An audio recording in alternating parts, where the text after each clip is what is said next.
திருச்சிற்றம்பலம். அபிராமி அந்தாதி பாடல் 24.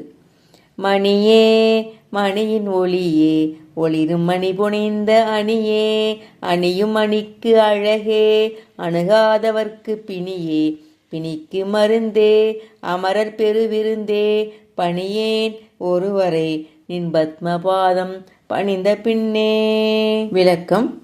அபிராமி தாயே, மணியாக விளங்குபவளே, அம்மணியில் உண்டாகும் ஒளியாகவும் விளங்குபவளே, ஒளி பொருந்திய நவமணிகளால் இழைக்கப்பட்ட அணியாகவும் அந்த அணிக்கு அழகாகவும் திகழ்பவளே, நின்னை அணுகாதவர்க்கு பிணியென நிற்பவளே, நின்னை அண்டி வரும் பாப ஆத்மாக்களின் பிணிக்கு மருந்தாகவும் நிற்பவளே, தேவர்களுக்கு பெரும் விருந்தாய் தோன்றும் அன்னையே, நின் அழகிய தாமரை போலுள்ள சேவடியை பணிந்த பின்னே வேறொரு தெய்வத்தை வணங்க மனத்தாலும் நினையேன்.